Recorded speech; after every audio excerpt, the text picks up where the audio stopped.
আসসালামু আলাইকুম। আমি মুমিনা আক্তার, সহকারী শিক্ষক, Ahmed Bauni academy school and college. সুপ্রিয় শিক্ষার্থীরা, কেমন আছো তোমরা? আশা করি যে যেখানে আসো সুস্থ আছো, নিরাপদে আছো। আমিও আলহামদুলিল্লাহ ভালো আছি। আজকে তোমাদের সাথে আমি হাজির হয়েছি চতুর্থ সপ্তাহের অ্যাসাইনমেন্ট নিয়ে। আজকে আমাদের অ্যাসাইনমেন্ট বিষয় হলো ইতিহাস। ইতিহাস থেকে আজকে চতুর্থ সপ্তাহের অ্যাসাইনমেন্ট তোমাদের বোর্ডের মধ্যে লেখা আছে। শিক্ষার্থীরা তোমরা দেখে নাও অ্যাসাইনমেন্টটা। তার আগে আমাকে এই প্ল্যাটফর্মে সুযোগ করে দেওয়ার জন্য আমি ধন্যবাদ জানাচ্ছি আমার প্রিন্সিপাল স্যারকে, এবং ধন্যবাদ জানাচ্ছি শিফট ইনচার্জবৃন্দদের এবং এই অনলাইন ক্লাসের সাথে যারা সম্পৃক্ত আছে তাদের সবাইকে। প্রিয় শিক্ষার্থীরা, আজকের আমাদের অ্যাসাইনমেন্টের প্রশ্ন হলো ইংরেজ শাসনামলে বাংলার রাজনৈতিক পরিবর্তনের সংক্ষিপ্ত বর্ণনা দাও। আজকে তোমাদের সাথে যে বিষয়গুলো আলোচনা করব সেটা হলো ইতিহাস থেকে অষ্টম, নবম এবং দশম অধ্যায় মিলিয়ে তোমাদের এই একটা প্রশ্ন করা হয়েছে। যেহেতু তোমাদের একটা প্রশ্ন করা হয়েছে তিনটা অধ্যায় মিলে, সেই জন্য তোমাদেরকে অ্যাসাইনমেন্টটা একটু বড় করতে হবে। অ্যাসাইনমেন্টটা তোমরা অবশ্যই ভূমিকা এবং উপসংহার দিয়ে লিখবে, এবং তোমরা অ্যাসাইনমেন্টের পয়েন্ট দিয়ে লিখবে। পয়েন্টগুলো করার পরে তোমরা রঙিন কলম ব্যবহার করবে, তাহলে অ্যাসাইনমেন্টটা দেখতে সুন্দর হবে।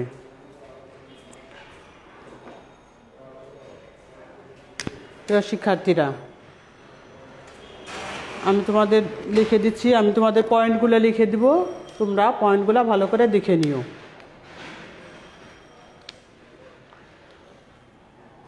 উত্তর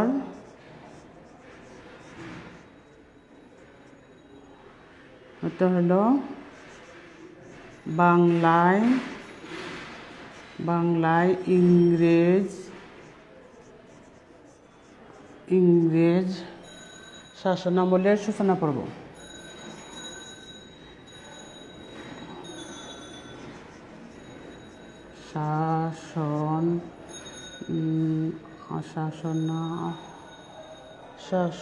ইংরেজ শাসনের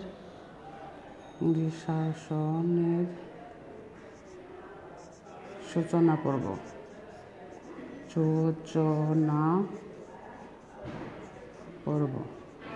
শিক্ষার্থীরা, তোমরা এভাবে প্রতিটি পয়েন্টের মধ্যে রঙিন কলম দিয়ে দাগ দিবে।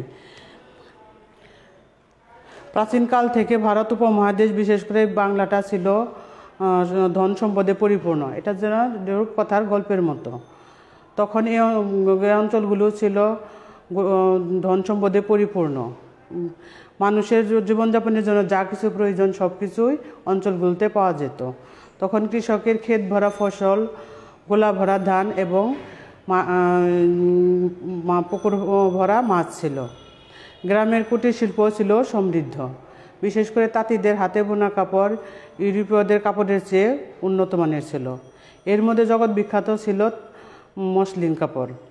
তাছাড়া উপমহাদেশের অন্যান্য অঞ্চলও মশলার জন্য বিখ্যাত ছিল।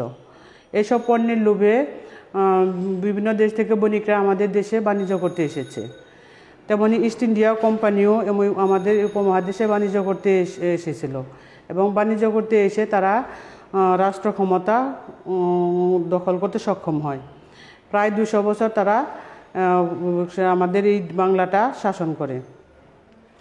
এরপরে বাংলায় ইংরেজ শাসনের আগমন পর্বটা শেষ। তারপরে আরেকটা পয়েন্টে দিবা বাংলায় ইংরেজদের আগমন। বাংলায় ইংরেজদের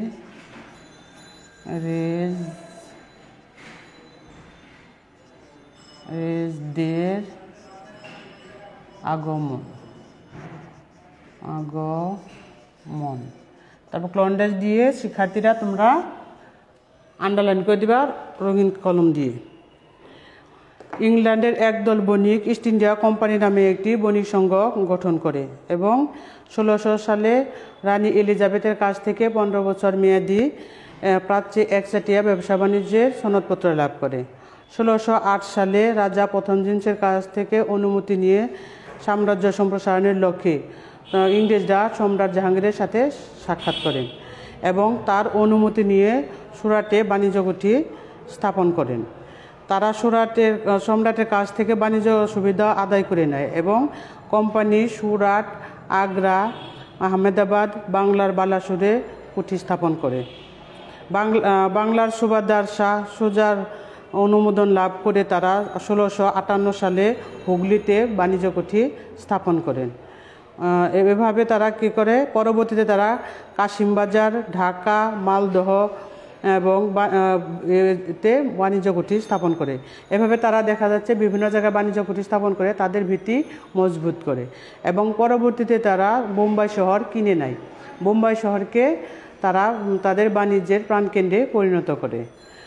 জব চার্নক নামে এক ইংরেজ 1690 সালে 1200 টাকার বিনিময়ে কলকাতা, সাতান্তি এবং গোবিন্দ সহ 3টি গ্রামের জমিদারিত্ব লাভ করেন। ভাগীরথী নদীর তীরে এই 3টি গ্রামকে কেন্দ্র করে কলকাতা নগরীর জন্ম হয়। এখানে কোম্পানি 1700 সালে ইংল্যান্ডের রাজা তৃতীয় উইলিয়ামের নাম অনুসারে ফোর্ট উইলিয়াম দুর্গ নির্মাণ করেন। ধীরে ধীরে এটি ইংরেজদের বাণিজ্যিক স্বার্থ রক্ষা এবং রাজনৈতিক স্বার্থ বিস্তারের শক্তিশালীতে পরিণত হয়। ইংরেজ কোম্পানি ক্ষমতা আরও বৃদ্ধি পেতে থাকে। সর্বশেষে তারা ফরাসি ইস্ট ইন্ডিয়া কোম্পানিকে পরাজিত করে ইংরেজরা ভারতবর্ষে অপ্রতিদ্বন্দ্বী শক্তিতে পরিণত হয়। পলাশীর যুদ্ধ।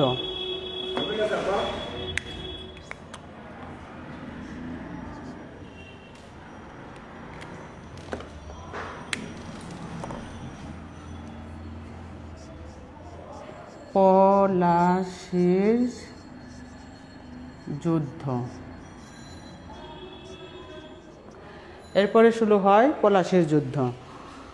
1740 থেকে 1756 সাল পর্যন্ত আলীবর্দী খান বাংলা, বিহার, উড়িষ্যার নবাব ছিলেন।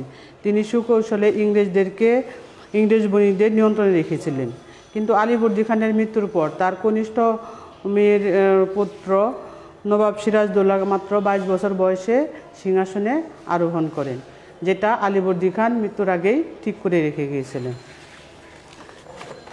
কিন্তু খালা ঘসেটি বেগম তার এই সিংহাসন মেনে নিতে পারেনি।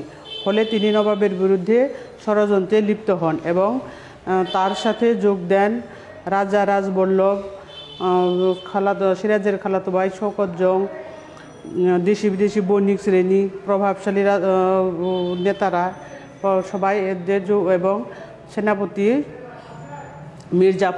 মীর জাফর সহ অনেকেই। সিরাজদৌল্লা সিংহাসনে বসার প্রচলিত নিয়ম অনুযায়ী নতুন নবাবকে উপঢৌকন পাঠাননি। নবাবের নিষেধাজ্ঞা সত্ত্বেও তারা কলকাতায় দুর্গ নির্মাণ করেন। আলীবর্দী খানের সাথে শর্ত চুক্তি ভঙ্গ করে তারা নবাবকে কর দিতে অস্বীকৃতি জানান। তাছাড়া এই জন্য নবাব তাদের প্রতি ক্ষুব্ধ হয় এবং তাদেরকে উপযুক্ত শিক্ষা দেওয়ার জন্য 1756 সালে নবাব কলকাতা দখল করে নেন। পরবর্তীকালে মিথ্যা অন্ধকূপ এর অজুহাতে মাদ্রাজ থেকে ওয়াটসন, রবার্ট ক্লাইভ এরা কলকাতায় চলে আসেন।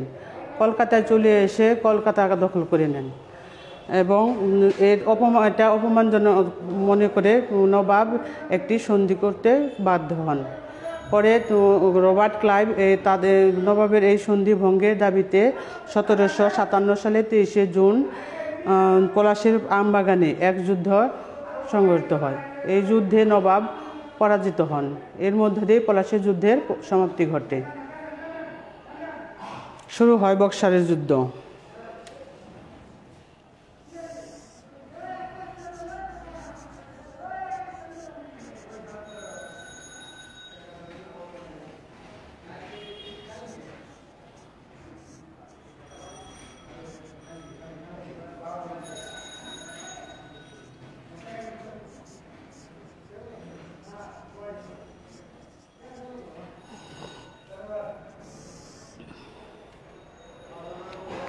পলাশী যুদ্ধের পর মীর জাফরকে নামে মাত্র নবাব করা হয়েছিল, কিন্তু ইংরেজরা যে কারণে মীর জাফরকে নবাব বানিয়েছিলেন তাদের সে স্বার্থ হাসিল হয়নি।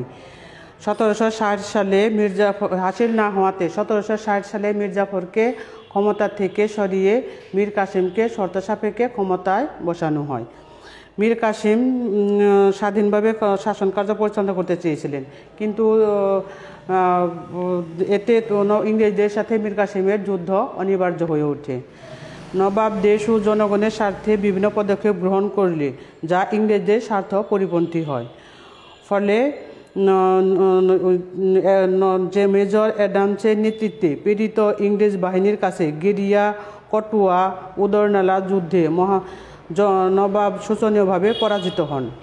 ইংরেজরা নবাবকে সরিয়ে পুনরায় আবার মির্জাফরকে ক্ষমতায় বসান। পরাজিত মীর কাসেম হতাশ না হয়ে নবাব সুজাউদ্দৌলা ও মুঘল সম্রাট শাহ আলমের সাথে একত্রিত হয়ে 1764 সালে বিহারের বক্সার নামক স্থানে ইংরেজদের বিরুদ্ধে শক্তি পরীক্ষায় অবতীর্ণ হয়। দুর্ভাগ্যক্রমে সম্মিলিত বাহিনী মেজর মনোয়ার কাছে সেখানে পরাজিত হয়। এভাবে বক্সারের যুদ্ধের পরিসমাপ্তি ঘটে। শুরু হয় চিরস্থায়ী বন্দোবস্ত।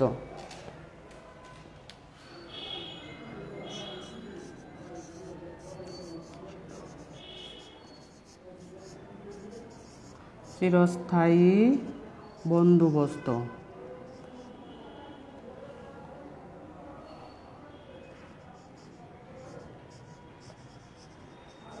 শিক্ষার্থীরা, আমি তোমাদের পয়েন্টগুলো লিখে দিচ্ছি, তোমরা পয়েন্টগুলো ঠিক মতো লিখে এই অনুযায়ী বিবরণ দিবে। কোম্পানি শাসন দুর্নীতিমুক্ত সুসংগঠিত করতে 1786 সালে কর্নওয়ালিসকে ভারতের গভর্নর জেনারেল ও সেনাপ্রধানের দায়িত্ব দিয়ে পাঠানো হয়। তিনি 1753 সালে চিরস্থায়ী বন্দোবস্তের প্রবর্তন করেন। চিরস্থায়ী বন্দোবস্তের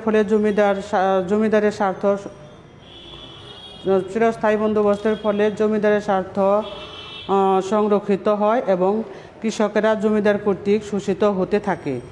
একই সঙ্গে ব্রিটিশ কর্তৃক সৃষ্ট জমিদার শ্রেণী, যারা প্রথম দিকে ব্রিটিশ সাম্রাজ্যের শক্ত ভক্ত ছিল, তাদের পরবর্তী প্রজন্ম পাশ্চাত্য শিক্ষায় শিক্ষিত হয়ে ব্রিটিশ রাজ উৎখাতের জন্য স্বাধীনতা আন্দোলনে ঝাঁপিয়ে পড়ে। ইংরেজ শাসনামলে বাংলার প্রতিরোধ।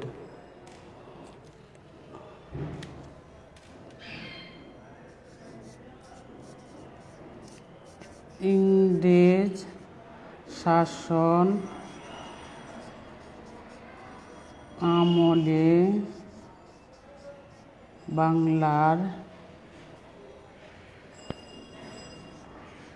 বাংলায় প্রতিরোধ।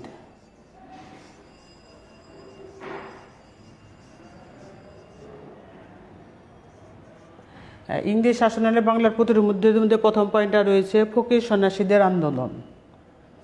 তোমরা অবশ্যই আন্ডারলাইন করে দিবে লাল কালি কলম বাদ দিয়ে, অন্য কোনো রঙিন কলম দিয়ে। ফকির সন্ন্যাসীদের আন্দোলন।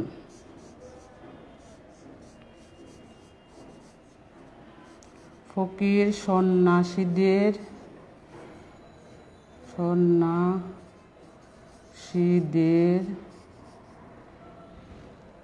আন্দোলন।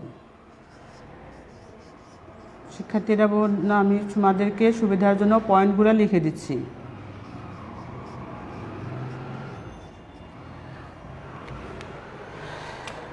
ফকির সন্ন্যাসীরা ইংরেজদের বিরুদ্ধে দীর্ঘ আন্দোলনে অবতীর্ণ হয়। বিদ্রোহী ফকির দলের নেতা ছিলেন মজনু শাহ এবং সন্ন্যাসী দলের নেতা ছিলেন ভবানী পাঠক। তাদের আন্দোলনের মূল লক্ষ্য ছিল সরকারি কুঠি, জমিদারদের কাচারি, নবাব নায়েব গুমস্তার বাড়ি ইত্যাদি। 1777 থেকে 1787 সাল পর্যন্ত রংপুর, রাজশাহী, দিনাজপুর ও ময়মনসিংহে ইংরেজদের সাথে মজনু শাহর অনেক ছোট বা সংঘর্ষে লিপ্ত হয়। যুদ্ধকৌশল ছিল গেরিলা পদ্ধতিতে। এবং 1787 সালে মজনু শাহ মৃত্যুবরণ করলে এই আন্দোলনের দায়িত্ব গ্রহণ করেন মুসা শাহ, সুবান শাহ, চেরাগ আলী শাহ, মাদার বক্স সহ প্রমুখ। অপরপক্ষে ভবানী পাঠক 1787 সালে ব্রিটিশ সৈন্যের আক্রমণে 2 জন সহকারী সহ নিহত হন এবং এই আন্দোলনের অবসান ঘটে। শুরু হয় তিতুমিরের সংগ্রাম।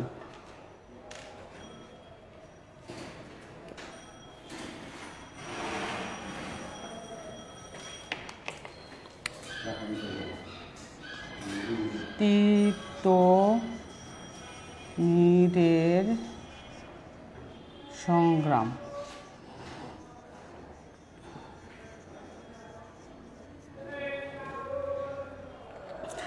জমিদাররা মুসলমান প্রজাদের উপর নানা ধরনের নিষেধাজ্ঞা জারি ও নির্যাতনের বিরুদ্ধে তিতুমির ও তার অনুসারীরা সশস্ত্র প্রতিরোধের পথ অবলম্বন করেন এবং 1831 সালে নারকেলবাড়িয়া গ্রামে একটি শক্তিশালী ঘাঁটি স্থাপন করেন, নির্মাণ করেন বাঁশের কেল্লা এবং গোলাম মাসুমের নেতৃত্বে গড়ে তোলেন সুদক্ষ শক্তিশালী লাঠিয়াল বাহিনী।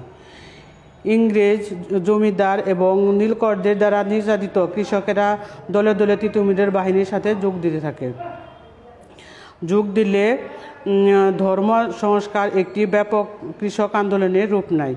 ফলে জমিদার শ্রেণী শঙ্কিত হয়ে ওঠে এবং 1831 সালে মেজর স্কটের নেতৃত্বে এক সুরক্ষিত ইংরেজ বাহিনী তিতুমিরের বাঁশের কেল্লা আক্রমণ করেন। ইংরেজদের কামান ও বন্দুকের সামনে বীরের মতো লড়াই করে পরাজিত হন তিতুমিরের বাহিনী।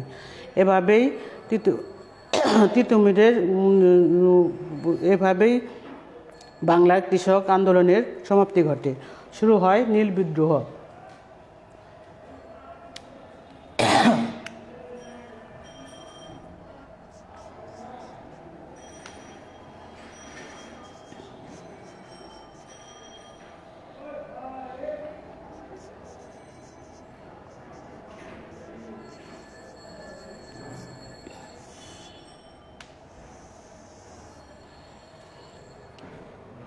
আমেরিকার ব্রিটিশ উপনিবেশগুলো স্বাধীন হয়ে যাওয়ার কারণে ইংরেজ বণিকদের নীল চাষ বন্ধ হয়ে যায়। তখন বাংলাটা হয়ে ওঠে নীল সরবরাহের প্রধান প্রাণকেন্দ্র।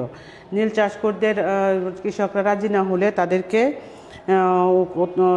অনেক অত্যাচার এবং নির্যাতন সহ্য করতে হতো। এমনকি নীল চাষে রাজি না হয় অনেক কৃষককে জীবন পর্যন্ত দিতে হয়েছিল। শেষ পর্যন্ত দেওয়ালে যখন পিঠ থেকে গেল তখন 1859 সালে প্রচণ্ড বিদ্রোহে কৃষকরা ফেটে পড়ে। স্থানীয় পর্যায়ে নীল কৃষকদের নেতৃত্বে বাংলার কৃষক বিদ্রোহের আগুন জ্বলে ওঠে। কৃষকরা নীল চাষ না করার পক্ষে অবস্থান নেয়। শেষ পর্যন্ত বাংলার সংগ্রামী কৃষকদের জয় হয় এবং 1861 সালে সরকার নীল কমিশন গঠন করে, যা নীল চাষ কৃষকদের ইচ্ছাধীন বলে ঘোষণা করা হয়। এরপরে শুরু হয় ফরাজি আন্দোলন।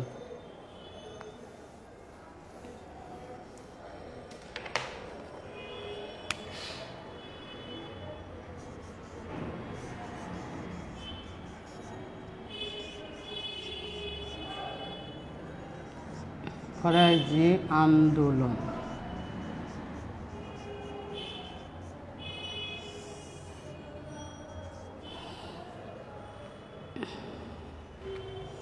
ফরাজি আন্দোলনের নেতা ছিলেন হাজী শরীয়তুল্লাহ। যারা ফরজ পালন করেন তাদের ফরাজি বলা হয়। আর বাংলায় যারা হাজী শরীয়তুল্লাহর অনুসারী ছিলেন তাদেরকেই ইতিহাসে ফরাজি বলা হয়ে থাকতো। হাজী শরীয়তুল্লাহ ইংরেজ শাসন মেনে নিতে পারেনি। তিনি ইংরেজদের বিরুদ্ধে আন্দোলন শুরু করলে বিভিন্ন সম্প্রদায় হাজী শরীয়তুল্লাহর সাথে যোগ দেন এবং 1839 সালে তার উপর পুলিশি নিষেধাজ্ঞা জারি করা হয় এবং 1840 সালে শরীয়তুল্লাহ মৃত্যুবরণ করেন। তো তার মৃত্যুর পর তার সুযোগ্য পুত্র দুদু মিয়া দায়িত্ব গ্রহণ করেন। পিতার মৃত্যুর পর তিনি শান্তিপ্রিয় নীতি পরিহার করে সশস্ত্র সংগ্রামে লিপ্ত হন এবং তার নেতৃত্বে গ্রামাঞ্চলে স্বাধীন সরকার গঠন করা হয়েছিল। এরপরে নবজাগরণ ও সংস্কার আন্দোলন।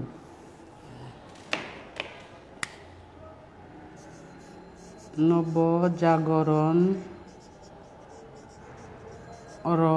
ও সংস্কার আন্দোলন।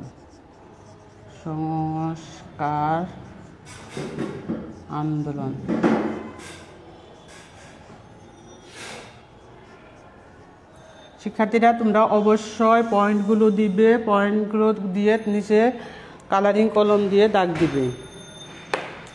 বাংলার নবজাগরণে যারা অগ্রণী ভূমিকা পালন করেছেন তাদের মধ্যে ছিলেন রাজা রামমোহন রায়, ডিরোজিও, ঈশ্বরচন্দ্র বিদ্যাসাগর, হাজী মোহাম্মদ মহসিন, নবাব আব্দুল লতিফ, সৈয়দ আমির আলী এবং বেগম রোকেয়া প্রমুখ। রাজা রামমোহন রায়।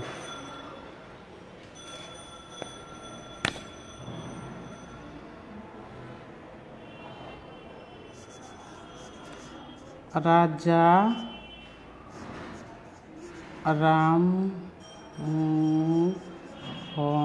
রায় এভাবে দিয়ে তোমরা আন্ডারলাইন করে দিবে। আধুনিক ভারতের রূপকার ছিলেন রাজা রামমোহন রায়। তৎকালীন সমাজে সামাজিক ও রাজনৈতিক গতিধারা গভীরভাবে পর্যবেক্ষণ করেন। নিজের চিন্তাধারার আলোকে নতুন সমাজ গঠনে তিনি প্রয়াসী ছিলেন। তিনি হিন্দু সমাজের সতীদাহ প্রথা, বাল্যবিবাহ সহ অন্যান্য প্রথা দূর করতে প্রচেষ্টা চালান। ডিরোজিও।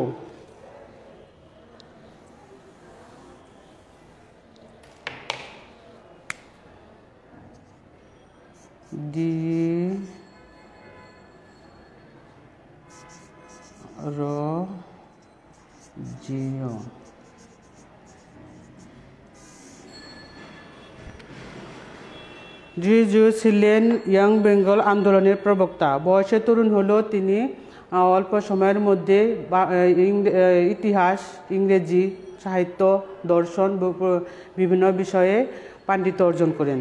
তিনি তৎকালীন তরুণ সমাজকে ব্যাপকভাবে প্রভাবিত করতে সক্ষম হয়েছেন। পয়েন্টগুলো দিবে, পয়েন্টগুলো থেকে কিছু বর্ণনা দিয়ে দিবে। ঈশ্বরচন্দ্র বিদ্যাসাগর।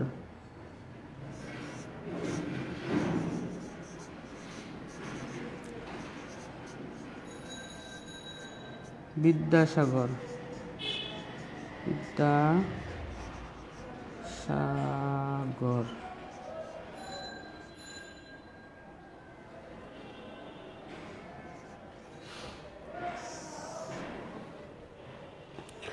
ঈশ্বরচন্দ্র বিদ্যাসাগর একজন সফল সমাজ সংস্কারক ছিলেন। দেশের প্রচলিত নানা ধরনের কুসংস্কার তিনি দূর করতে পেরেছিলেন। তিনি হিন্দু সমাজে বিধবা বিবাহের পক্ষে কঠোর অবস্থান নেন। তার নিরলস প্রচেষ্টায় 1856 সালে বিধবা বিবাহ আইন পাস হয়।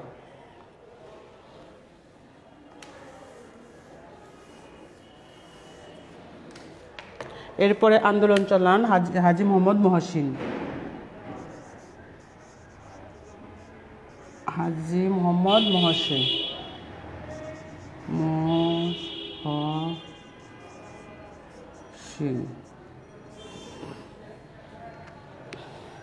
হাজী মোহাম্মদ মহসিন ছিলেন বিশাল সম্পত্তির মালিক।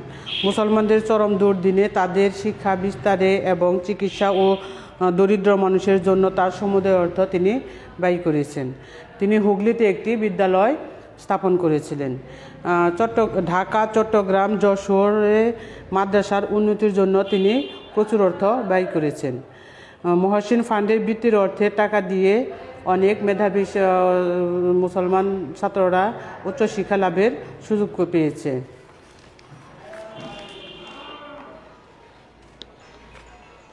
নবাব আব্দুল লতিফ।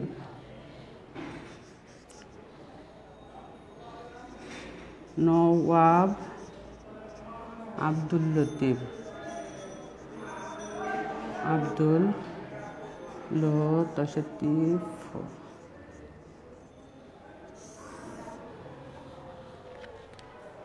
নওয়াব আব্দুল লতিফ বাঙালি মুসলমানদের জন্য ইংরেজি শিক্ষা বিস্তারের প্রয়োজন এবং তাদের ইংরেজি শিক্ষার গুরুত্ব বুঝতে পেরেছিলেন।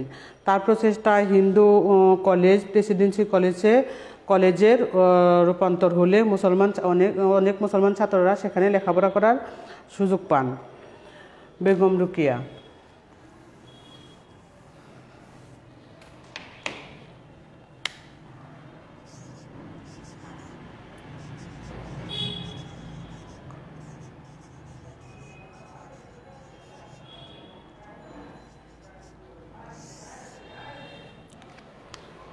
বেগম রোকেয়া ছিলেন নারী জাগরণের অগ্রদূত।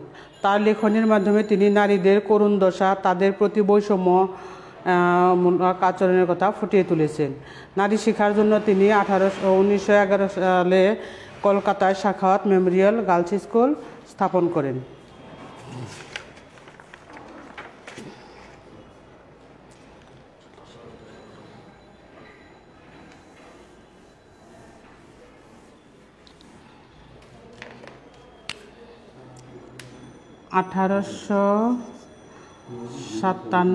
সালের স্বাধীনতা সংগ্রাম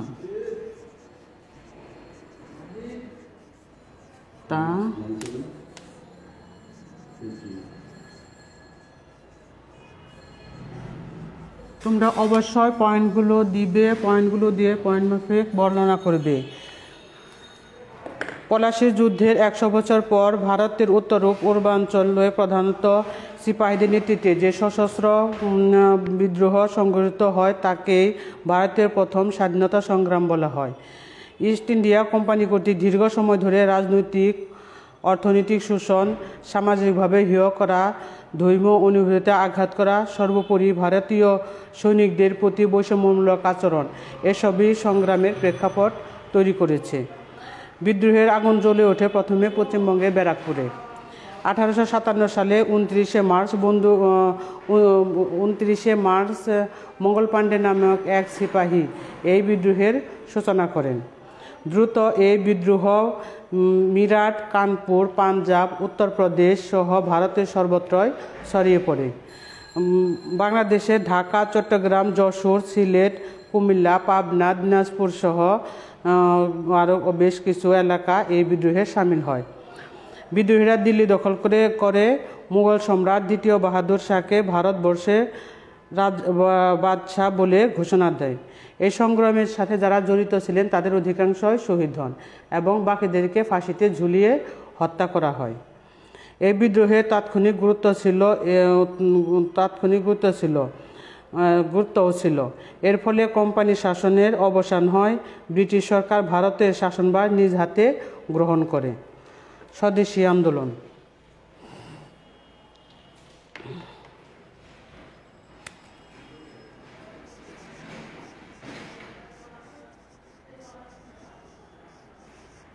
স্বদেশী আন্দোলন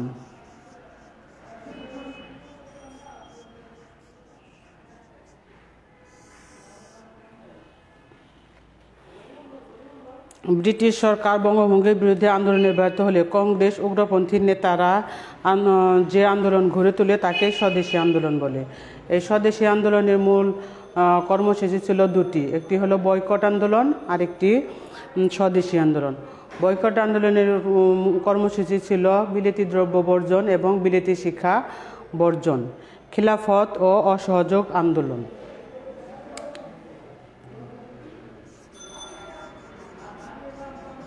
খিলাফত ও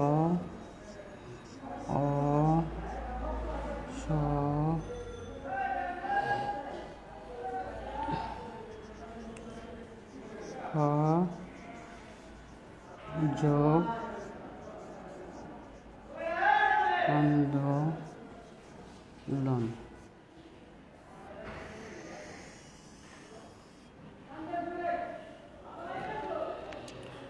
খিলাফত ও অসহযোগ আন্দোলনে বাংলা নেতৃত্ব চরমভাবে লক্ষ্য করা যায়।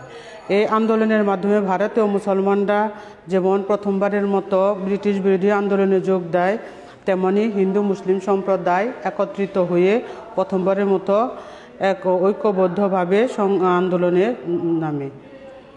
শুরু হয় বাংলার বিপ্লবী আন্দোলন।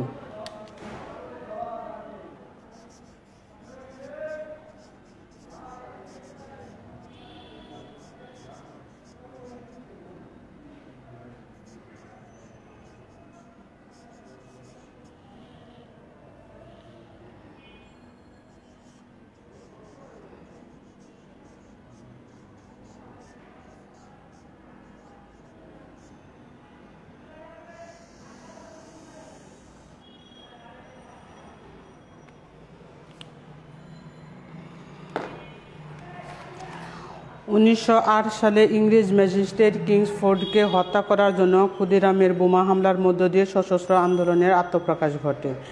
এই আন্দোলন মূলত শেষ হয় 1930 সালে। বিপ্লবী আন্দোলনে যেসব বাঙালি আত্মত্যাগ করেছেন তাদের মধ্যে বাঘা যতীন, সূর্য সেন, কল্পনা দত্ত, প্রীতিলতা ওয়াদ্দেদার উল্লেখযোগ্য। উপসংহার: